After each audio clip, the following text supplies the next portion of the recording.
Salut à tous, nous sommes très heureux de vous savoir nombreux à nous suivre en ce moment à travers cette vidéo.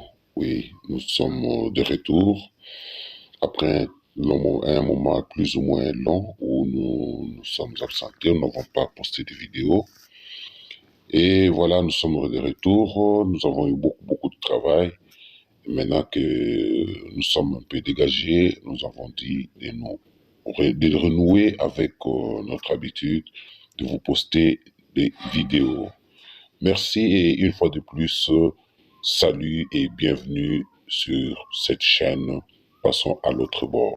Avant d'aborder autre chose, je vous informe que nous sommes encore dans notre série de pourquoi et comment sortir de la pauvreté.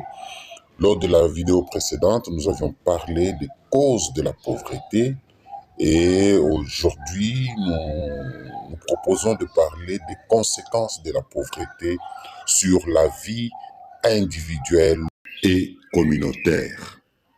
Donc, nous allons parler au cours de cette vidéo non seulement des conséquences, mais nous allons parler aussi de stratégies que nous pouvons mettre en place pour nous aider à sortir de la pauvreté. Pour commencer, rappelons-nous qu'une personne qui vit en situation de pauvreté, c'est une personne qui est privée des ressources dont elle a besoin sur le plan matériel, spirituel et affectif, pour vivre, se développer et s'épanouir. Ce qui l'empêche de jouir de ses droits, de donner la pleine mesure de ses capacités ou de participer à la vie de la société en tant que membre à part entière. C'est une personne qui ne sait pas jouir pleinement de sa vie comme il se doit. Et là, nous voyons les trois niveaux ou les trois dimensions de la pauvreté. Pauvreté matérielle, pauvreté spirituelle et pauvreté affective. Notons que les trois types de pauvreté sont intimement liés. La dimension spirituelle ou mentale, liée à la dimension matérielle, liée à la dimension affective. Donc tout est lié. Alors, quelles sont les conséquences de la pauvreté sur la vie humaine? La pauvreté vous met en une situation d'infériorité matérielle par rapport aux individus les plus favorisés ou les individus ayant la richesse ou ayant une certaine aisance matérielle et financière. Et cette infériorité vous conduit à la solitude et à l'exclusion sociale, qui s'accompagne de la stigmatisation. Observez la société avec moi pour découvrir que lorsque vous avez une certaine aisance matérielle et financière, vous avez beaucoup d'amis. Votre téléphone même se décharge facilement et vous êtes obligé de le charger à plusieurs fois de la journée à cause des appels. Vous recevez les appels de partout et tout le monde veut vous dire toujours quelque chose, ne fût-ce qu'un bonjour, ne fût-ce que c'est signalé. Il suffit que vous tombiez dans l'insuffisance, que vous n'ayez plus cette aisance matérielle et financière que vous aviez, pour voir que même votre téléphone, on commençait par là, votre téléphone ne se décharge plus. Vous pouvez garder la charge pendant toute une semaine parce que il n'y a plus personne qui vous appelle. Les gens qui se pressaient à prendre vos appels ne prennent plus vos appels. Les gens qui vous appelaient ne vous appellent plus. Parce qu'on s'est dit que quand vous appelez, c'est pour demander, c'est pour mendier, c'est pour embêter. En fait, vos appels deviennent embêtants. Même votre déplacement auprès de ces personnes devient embêtant. L'attitude est la même vis-à-vis de la personne qui n'a pas pu émerger dans la vie pour avoir un standing qui appelle l'amitié, qui appelle la fraternité, qui appelle les gens de partout autour de lui. Un pauvre n'a pas d'amis. Il est seul, abandonné de tous. Mais il est là exploité par les riches et les riches dominent sur lui. S'il a quelques connaissances riches, ce sont ceux qui l'exploitent. La deuxième conséquence, c'est l'esclavage ou la servitude. D'abord, l'esclavage, c'est par rapport à l'argent. Vous travaillez suffisamment, vous travaillez beaucoup parce que vous avez besoin d'argent. Prenons quelques scénarios pour illustrer cela. J'ai vu un enseignant de secondaire qui, les avant-midi, il est en train de travailler dans une école, les après-midi, il travaille dans une autre école, et le soir, il est dans des familles pour faire des cours supplémentaires ou de préceptorat. Tout cela pour améliorer son revenu mensuel. Un autre cas, c'est celui d'un cousin qui vit en Italie particulièrement et qui était venu une fois ici au pays à la recherche d'une femme qui connaît le métier, infirmière ou couturière. Il a partagé avec nous son expérience, disant que son travail, c'est faire le plongeur en Europe. Et chaque jour, le matin, il est dans tel restaurant, il est dans tel autre restaurant. Même la nuit, il ne dort pas pour travailler et avoir de l'argent. Nous voyons qu'un pauvre asservi par l'argent est obligé d'exercer plusieurs métiers, plusieurs emplois pour réunir le revenu dont il a besoin.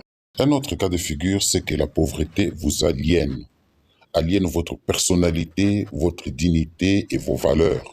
Prenons par exemple le cas où vous êtes malade et que vous n'avez pas d'argent pour vous faire soigner. Vous allez faire recours à quelqu'un qui a l'argent pour qu'il vous aide à accéder aux soins. Ce dernier peut vous aider certes aujourd'hui, mais demain il va vous réclamer quelque chose qui pourra vous mettre dans une situation difficile par rapport à vos valeurs, par rapport à votre dignité, par rapport à votre personnalité. Et vous risquez, en pensant à l'aide qu'il vous a donnée, de chercher à le satisfaire, vous disant « demain je me retrouverai encore dans la même situation et il va m'aider ». Vous allez vous retrouver dans une situation de compromission que vous n'aimez pas à cause de l'aide que cette personne vous a apportée. Cette personne qui vous a aidé à accéder aux soins de santé peut demain se révéler être un vendeur de drogue et il vient, parce qu'il est poursuivi, il vient faire garder sa drogue chez vous, alors que vous n'avez aucun rapport avec la drogue et la drogue n'entre pas dans vos valeurs. Mais vous serez obligé d'accepter cela pourvu que vous obteniez encore de l'aide demain. L'autre alternative, c'est que au lieu de demander de l'aide, pour garder votre personnalité, vous pouvez vous dire « je vais emprunter de l'argent pour résoudre mon problème ». Proverbe 21, verset 7 dit que celui qui emprunte est esclave de celui qui prête.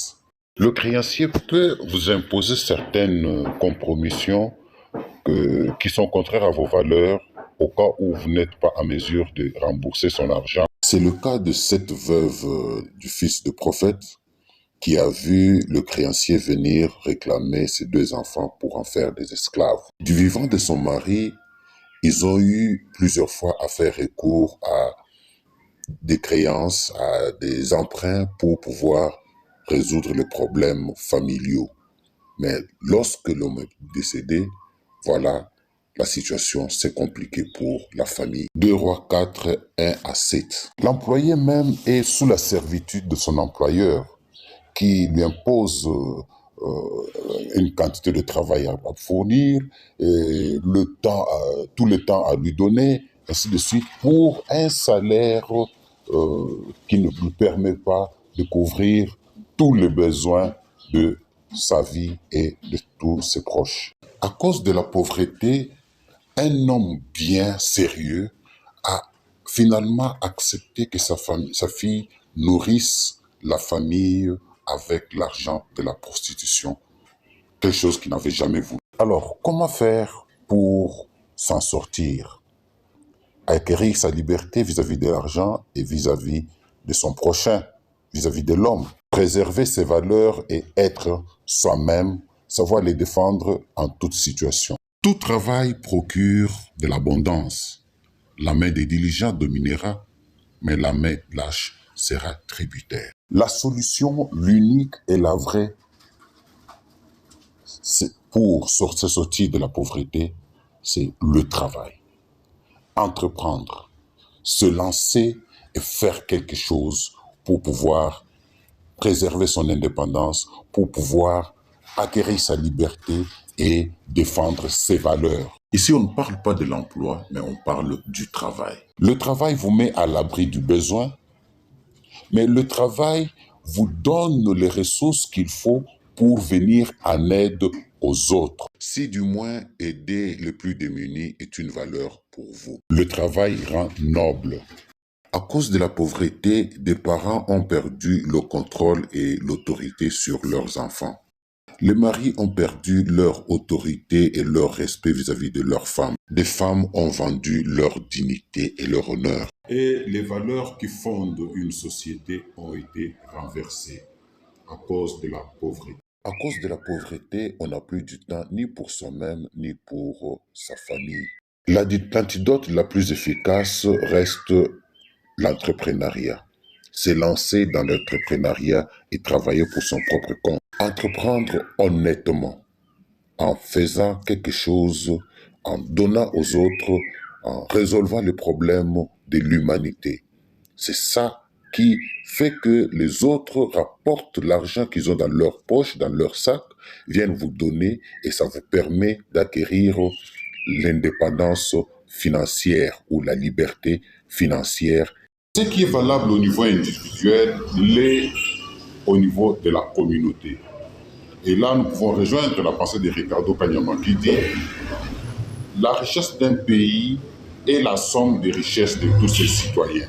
Voilà, si vous avez aimé la vidéo et son contenu, faites-le nous savoir dans les commentaires et partagez votre point de vue avec toute la communauté. Voilà, c'est tout pour aujourd'hui et à très bientôt.